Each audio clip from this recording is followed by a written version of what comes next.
One more incident and you're finished here. That's what they told the only person who had ever made a silent little girl speak again. Not the specialists, not her own mother, just a night janitor with $14 an hour and a sewing kit in his pocket.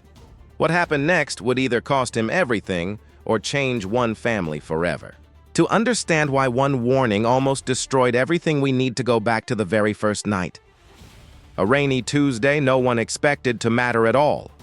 Marcus Bell is 36 years old, a black father raising his son alone, and he has only ever believed one thing. If he works hard enough and loves his son with everything he's got, things will turn out all right. Even on the nights the world looks straight through him.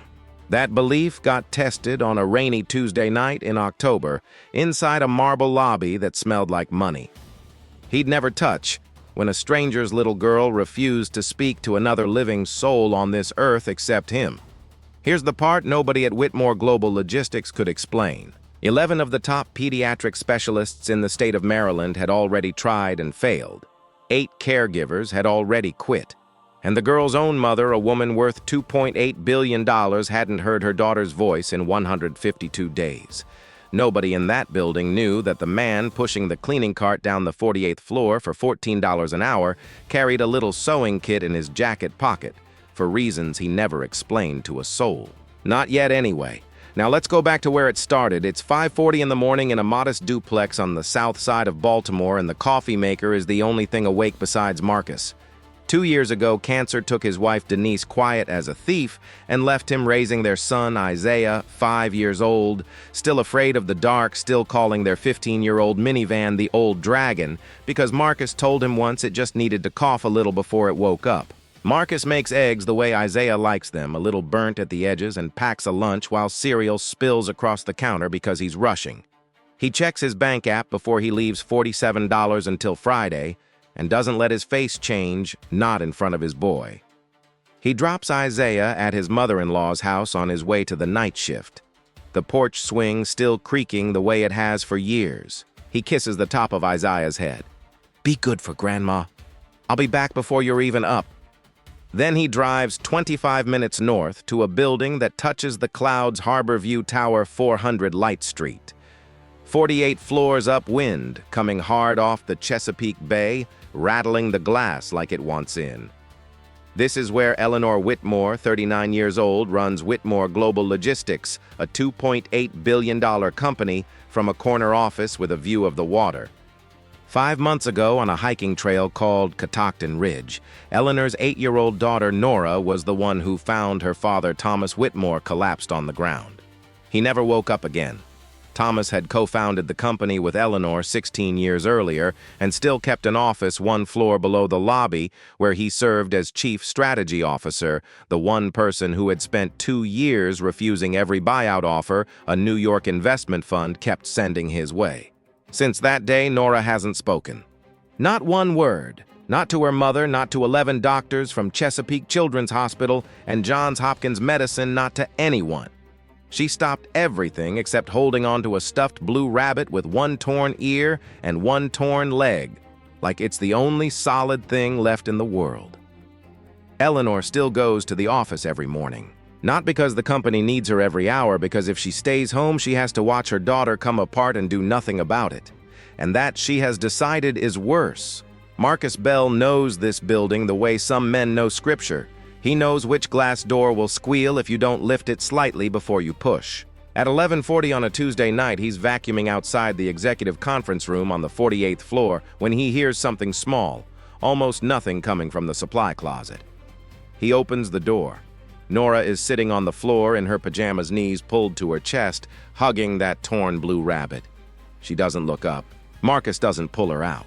He doesn't ask if she's okay. He doesn't call security. He just lowers himself onto the carpet a yard away and pulls a small sewing kit from his jacket pocket. He starts stitching the rabbit's torn ear, talking only to the toy. "You look a little worn out tonight," he says softly. "Somebody's been pulling on this ear too hard." 8 minutes pass. Nothing moves except his needle. Then a small hand reaches out of the shadow and holds the loose fabric steady for him, and Nora whispers hoarse, barely there, the first words she has spoken in 152 days. Don't pull it too hard. And it's worth stopping on those 8 minutes because they explain everything that follows. 11 specialists walked into rooms with a goal to get the child to talk, and a child can feel a goal pointed at her the way you feel a light in your eyes. Marcus walked in with a task that had nothing to do with her at all. He wasn't waiting for her, he was busy. That's the difference. She wasn't cured that night, she was simply released from the job of performing her own recovery for adults who needed to see progress. Nobody in that building had thought to try being useful in front of her instead of useful to her. While he finishes the stitch, Marcus feels something stiff hidden inside the fabric of the rabbit's ear. Careful, quiet. He opens a few threads wider and finds a small folded piece of paper worn soft at the creases in handwriting that isn't a child's. 4 words written by a father who is no longer here. Hold tight when mom cries. Marcus doesn't put it back. He restitches the ear closed the way it would look if nothing had been hidden there and slips the note into his own jacket pocket instead. He doesn't tell anyone. Not for a long while. He sets the mended rabbit down on the carpet between them. Nora picks it up and holds it against her chest.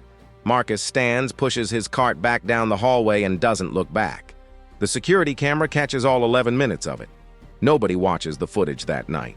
2.8 billion, 11 of the finest specialists money can hire. And it took a man earning $14 an hour with a needle and a little patience to do what none of them could. That's not even the part that breaks your heart. That note in the rabbit's ear, that's a bomb that hasn't gone off yet, sitting quietly in a janitor's jacket pocket, waiting for the night it finally does. For 3 nights straight, something waited for Marcus Bell in the basement where the cleaning carts were kept. The blue rabbit sitting right on top of his cart. Tucked beside it, a scrap of paper in a child's crooked handwriting. Is the ear still strong? Marcus would sit on an overturned bucket, add 1 more stitch and leave it exactly where he found it. He never asked to see. Nora never told anyone. That was the whole point. Soon Nora started showing up at the exact hour of his shift, saying little sitting a few yards off while he worked. Some nights she left a peppermint candy on the cart. Marcus left her paper boats folded from old desk calendars. One night he mentioned almost without thinking that his own son, Isaiah, was 5, scared of the dark, and convinced their minivan needed naps like a toddler.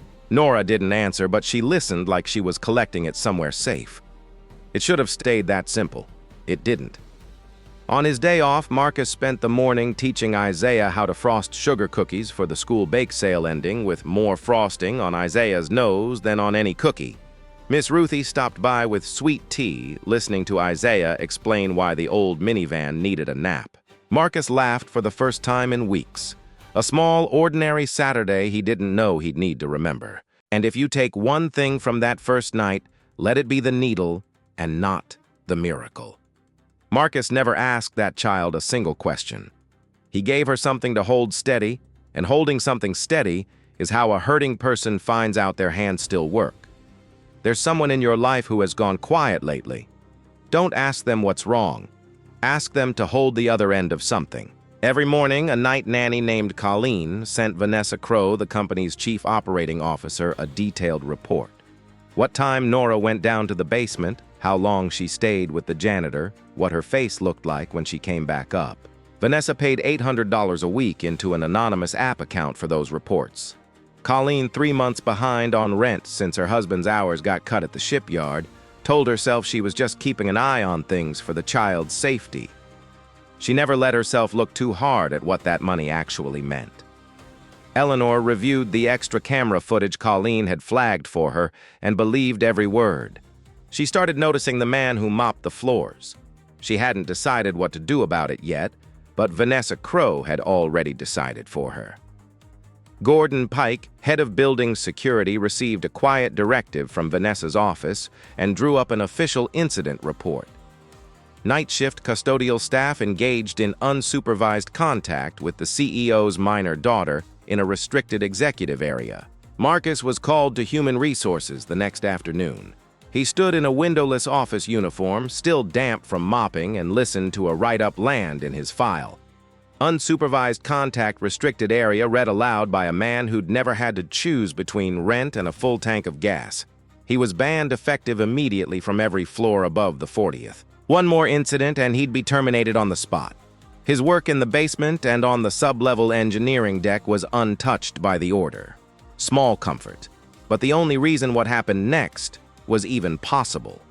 He didn't argue, didn't explain himself, didn't mention the folded note in his jacket pocket or the 11 minutes of silence that had done what 11 specialists couldn't. Some things he'd learned a long time ago don't sound believable to people who've already made up their minds about who you are.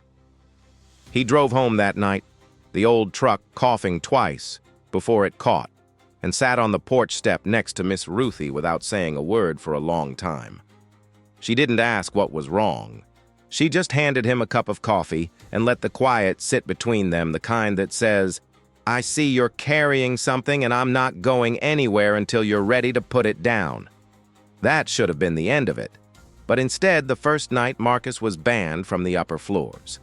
Nora slipped down to the basement anyway, riding the staff elevator on a code she'd memorized from riding it with her mother 100 times before. She left the blue rabbit on his cart, same as always, but this time tucked inside the rabbit's mended leg was something new. A small old brass key and a folded note in the same crooked handwriting, Dad's key engineering floor. Marcus held that key in his palm a long time before he pocketed it. That night, after his shift technically ended, he let himself into Thomas Whitmore's old office on the sub-level engineering deck. A room that had sat locked and untouched since the funeral right down the hall from where Marcus mopped every night without ever once trying the door. Inside a locked desk drawer were a handful of handwritten letters that had never been sent and a small USB drive labeled in neat handwriting, "Not for sale." Marcus took the drive. He didn't plug it into anything. Not yet. He just held it the same way he'd held that folded note in the rabbit's ear carefully, like it might still be able to hurt someone. Nora stopped coming to the basement after that. Eleanor noticed her daughter had started sitting by the penthouse window every night instead, staring in the direction of Harborview Tower. Her eyes emptier than they'd been in weeks. This story is about how far a child will go and how much a system will punish a good man for showing up without asking anything in return. An 8-year-old had just broken every rule in that building to return a stitched-up rabbit and a dead man's key to the one person who never once demanded she explain herself. And a working father who fixes his own porch swing was about to lose the only job keeping his family afloat for the crime of being kind at the wrong time to the wrong person's daughter. And somewhere above him, Vanessa Crowe was already planning her next move, using a nanny's paycheck and a child's grief as pieces on a board only she could see. What's actually on that drive and what she's preparing to do with it is where things are about to turn. Marcus just risked the only paycheck feeding his own 5-year-old son to keep quietly showing up for a stranger's grieving daughter. Team Loyalty says he should have protected his own boy first and walked away the moment HR gave him a warning. Team Compassion says some children need you more than a paycheck ever will, no matter the risk. Comment Team Loyalty or Team Compassion. A storm rolled into Baltimore the way storms off the Atlantic do, sudden, mean, and loud. Wind tore branches loose along Light Street. Rain hit the windows sideways, and power flickered through the downtown grid. Every screen in the building blinking like it was holding its breath. Nora was up in her mother's office on the 48th floor that evening, curled into the corner of a leather chair with the blue rabbit tucked under her chin. When Eleanor's meeting with 2 investors wrapped up, Nora followed toward the elevator, quiet, as always, watching the numbers over the door instead of the adults around her.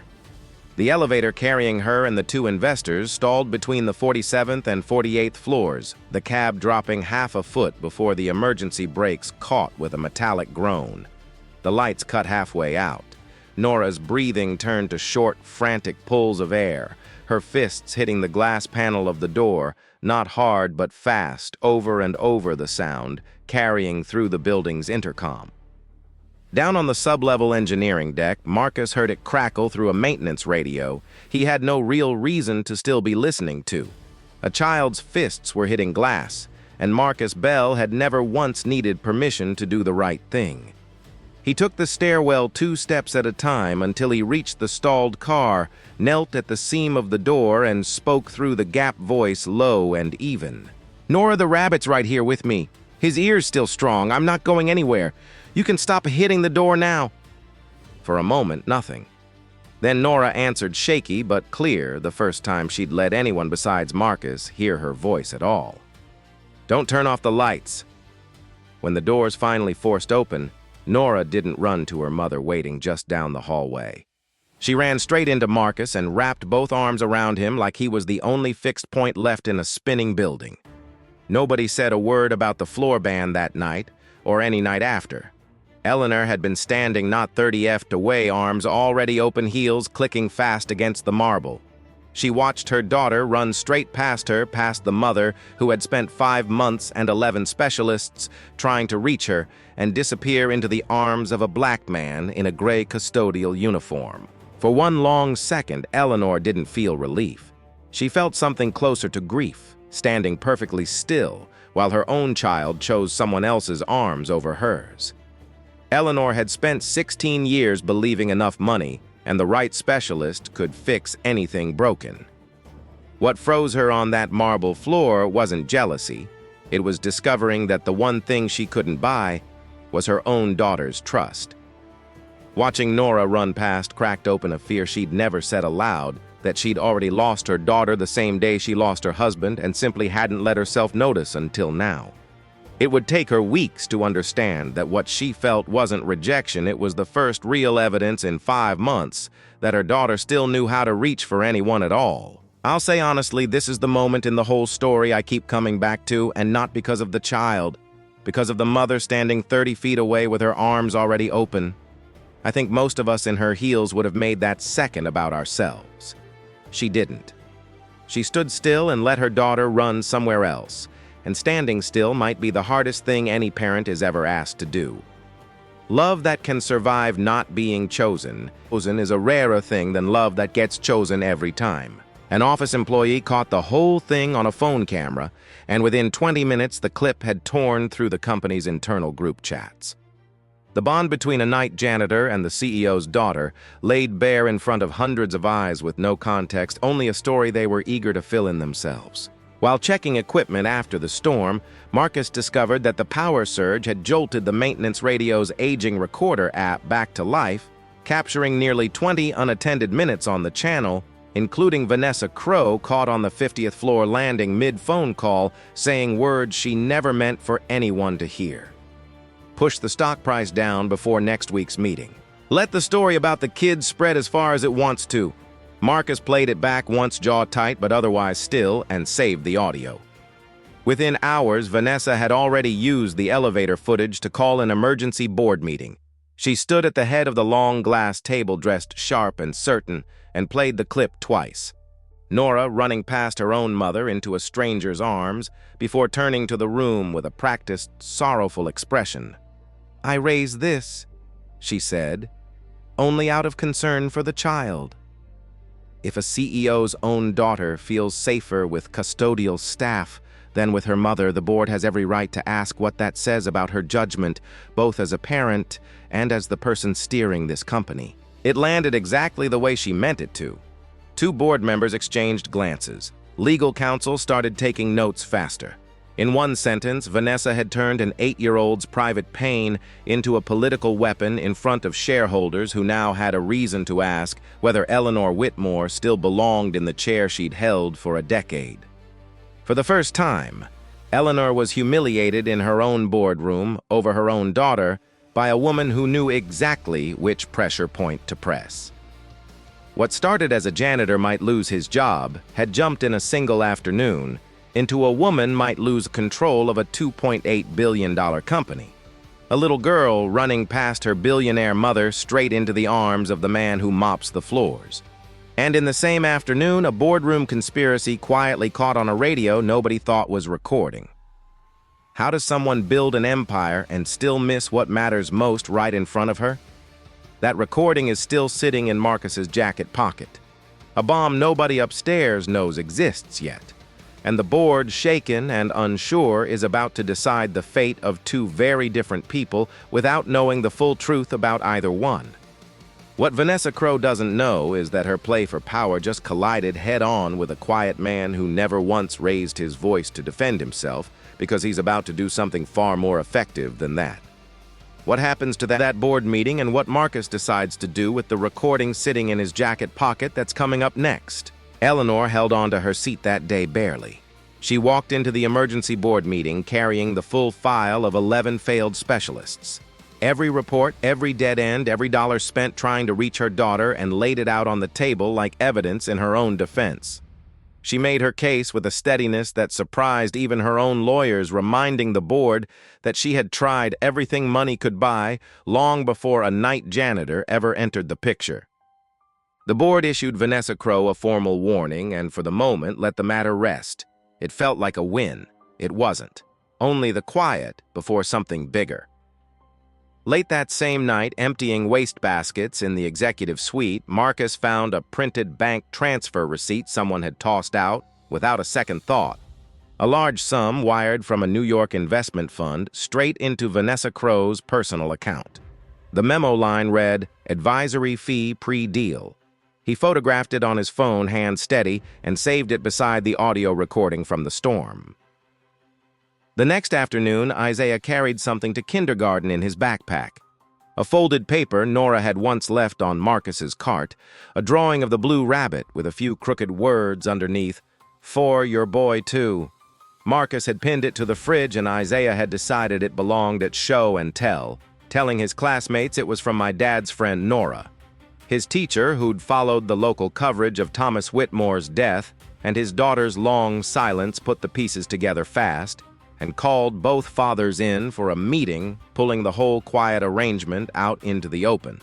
2 days later, Isaiah's kindergarten sent home a second less charming note.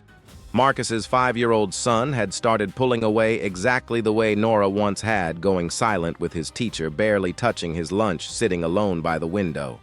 His grandmother called Marcus in tears. "He won't tell me what's wrong, Marcus. He just watches the door." That same week, a warehouse in Dundalk offered Marcus a day shift position, nearly double his current pay, steady hours, real insurance for Isaiah. It was on paper everything a tired single father was supposed to want. He sat alone in the basement locker room that night with 2 pieces of paper spread out in front of him, a resignation letter and a photograph of a bank receipt that could end someone's career. He thought about the porch swing, the burnt eggs, the $47 that used to sit in his account until payday. He thought about Isaiah watching the classroom door instead of playing. For the first time since Denise died, Marcus Bell didn't know what the right thing to do even looked like. Marcus had built his whole sense of worth around one job being enough for Isaiah. Choosing Dundalk meant proving he could still be that steady present, unremarkable in all the right ways. But some quiet part of him understood that walking away from Nora now would confirm the exact thing people like Vanessa already assumed about men like him, that kindness was negotiable once the price got high enough. He wasn't really torn between a job and a little girl. He was torn between 2 different versions of the father he'd promised himself he'd become. Word reached Nora through Colleen that Marcus might be leaving the building for good. It broke something in her that hadn't broken yet. She stopped eating entirely, went nearly 48 hours without drinking water. Her lips cracked. She had to be rushed to Chesapeake Children's Hospital and placed under observation for severe dehydration. For the first time, Eleanor faced the very real possibility of Child Protective Services stepping in. A doctor told her plainly, "If this continues, we won't have a choice but to look at the home environment." Eleanor sat by Nora's hospital bed that night, holding a small hand hooked to an IV line, and understood maybe for the first time in her career that no amount of money could buy her way out of this room. Nora wasn't just silent anymore. She was hurting her own body because the one person who never asked her to speak was about to disappear from her life. Marcus stood at the center of 2 impossible choices. Leave and maybe save his own son, stay, and maybe save a little girl who wasn't his to save. The night before Marcus was set to accept the Dundalk job, Eleanor found him mopping the basement floor for what both of them understood might be the last time. She didn't say much. She held out a piece of paper, something Nora had written before being admitted to the hospital. The letters shaky but legible. Dad's gone and Mom cries every night. I stopped talking so Mom wouldn't hear one more sad sound. Marcus never asked me to talk so I could. Marcus read the note twice, his hands going still on the mop handle. Then he sat down right there in the hallway back against the cold tile wall, and for the first time in 2 years, not at Denise's funeral. Not once, not in front of Isaiah, he let himself cry in front of another person. Eleanor lowered herself down next to him on the floor, still in her heels, still in her tailored blazer, and didn't say a single word. She just stayed there shoulder against his because for once in her life, Eleanor Whitmore understood that silence was the right answer. The man who had been treated all along like an outsider, a problem to be managed by human resources, was now the only person capable of keeping a child breathing in every sense that mattered. Sometimes doing the right thing leaves no clean choice at all, just two children who both need you and a father who has to decide which heartbreak he can carry. A little girl in a hospital bed, a boy going quiet at school, a conspiracy sitting in a photograph on Marcus's phone still unused, and a man who has to choose, who Marcus chooses, and whether the truth about Vanessa Crowe ever sees daylight, that's what happens next. And notice what Eleanor finally did right after 11 specialists and 5 months of trying. She sat down on a dirty basement floor in a blazer that cost more than his month's rent, and she said nothing at all. Most of us reach for words because silence feels like failing someone. It isn't. When a person is at the bottom of something, the useful thing is rarely advice. It's a shoulder that doesn't leave. You already know whose floor you should be sitting on this week. The next morning, Marcus never showed up in Dundalk. Instead, he walked into an emergency board meeting Eleanor had called at first light, still in his cleaning uniform, dust from the night shift, still on his sleeves, boots squeaking softly against marble that had never once been walked across by someone in his position. Nobody stopped him at the door. A few board members exchanged glances, unsure what a custodian was doing at a meeting like this. Somehow, everyone in that room already understood he needed to be there. Eleanor gave a short introduction, her voice even. "This is Marcus Bell. He's going to finish what I started yesterday." He set his phone on the polished conference table in front of the full board, Eleanor's legal counsel, and Vanessa Crowe herself, who sat up straighter, her jaw tightening the moment she recognized his face. Then he pressed play. Vanessa's own voice filled the room, caught by a maintenance radio she never knew was recording. "Push the stock price down before next week's meeting. Let the story about the kids spread as far as it wants to." Nobody moved. Nobody breathed too loud. Marcus pulled up one more image, the bank transfer receipt, the New York fund, the memo line reading advisory fee pre-deal, and turned the screen so the whole table could see it. Vanessa started to explain herself, her voice climbing higher with every word. But before she got far, a young IT staffer stood up from the back of the room. A man Marcus had quietly helped more than once fixing a jammed office printer at 2:00 in the morning without ever mentioning it to anyone. He laid out a folder of original emails between Vanessa and the outside investment fund, spelling out the entire buyout scheme in writing. The room went cold and silent in a way boardrooms rarely do. Vanessa's practiced composure finally cracked. She looked around the table for an ally and found none. Just a row of faces that had 24 hours earlier been ready to believe every word out of her mouth. "This is a misunderstanding," she started. Nobody in the room bothered to argue with her. The silence did that job for them. Security escorted her out within the hour. Her company accounts were frozen before the meeting even ended. By the end of that same week, word of the recording and the emails had reached federal regulators, and the Securities and Exchange Commission confirmed it had opened a formal inquiry into securities fraud and market manipulation tied to the New York fund's pre-deal payments. It was the kind of public reckoning that doesn't just cost someone their job. It costs them everything they'd built their name on. The kind of fall that doesn't leave much room for a second act. Eleanor watched it happen from the head of the table, arms crossed, jaw tight, thinking about 11 specialists, 8 caregivers, and 152 silent days. All of it circling back in the end to a man she had once looked at with polite, distant suspicion, simply because of the uniform he wore.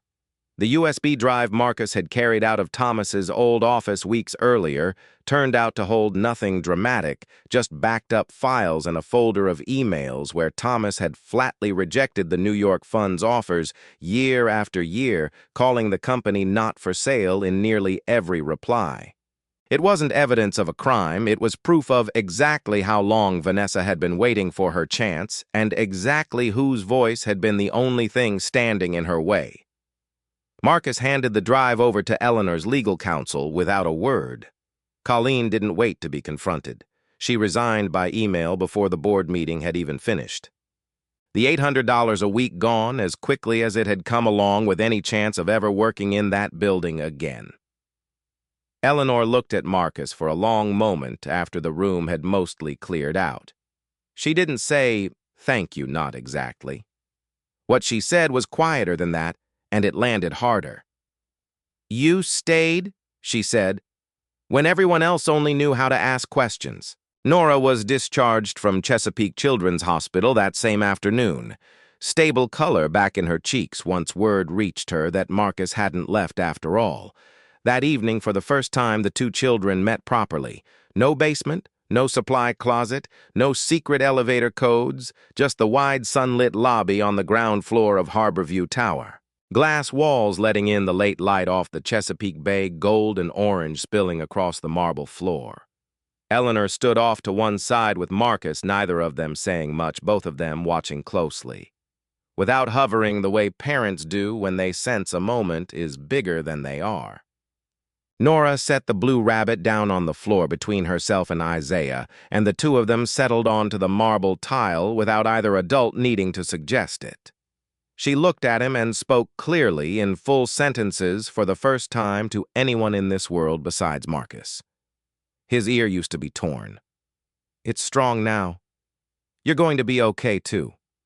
Isaiah answered her back shy but steady, the way 5-year-olds do when they've decided someone is safe. "The old dragon's ear is fine, too," he said, pointing at nothing in particular, and somehow it made perfect sense to both of them. Nora laughed a small, rusty sound, like a door opening after a long time shut, and for a moment, neither Eleanor nor Marcus could speak at all. It was a small moment, but it carried weight nobody in that lobby could ignore. Two children from two entirely different worlds sitting shoulder to shoulder, like the distance between rich and poor, had simply stopped mattering, at least for that hour.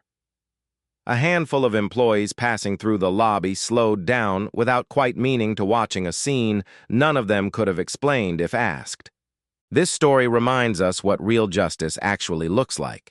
Not a courtroom drama, not a dramatic confession. Just a man in a dusty uniform walking into a room full of power and laying the truth on the table plainly without needing to raise his voice once. A janitor exposed a scheme that money and title couldn't touch. And in the very same afternoon, two children who had never been formally introduced sat down together like the space between their two worlds had never existed at all. There's still something coming that neither Eleanor nor Marcus has said out loud yet. Something that's going to change what this whole story actually means. That part comes next. 3 months later, Marcus Bell was officially promoted to Day Shift Facilities Coordinator. A title with real hours, real benefits, and enough pay to finally hire someone dependable to watch Isaiah in the afternoons. He still keeps that same 15-year-old minivan in the parking garage, still calls it the Old Dragon along with his son, because some things you don't trade in just because your paycheck got bigger. Miss Ruthie still sits on the porch some evenings, listening to Isaiah tell increasingly elaborate stories about school, and Marcus still burns the eggs on purpose most mornings because his son likes them that way, and there's no reason good enough to change it now. Nora and Isaiah started attending a small joint therapy group together at Chesapeake Children's Hospital, built on a method that has no official textbook. Just the simple idea that sometimes what a hurting child needs isn't a solution or a diagnosis. It's someone willing to sit down at their level and never once ask them to explain themselves. Every Friday evening, the two kids sit together on the rug in Eleanor's penthouse living room. The wide windows over the Chesapeake Bay turning gold with the last of the daylight.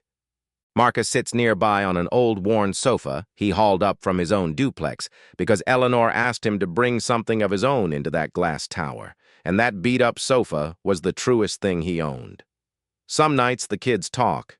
Some nights they just sit quietly, and that's fine too.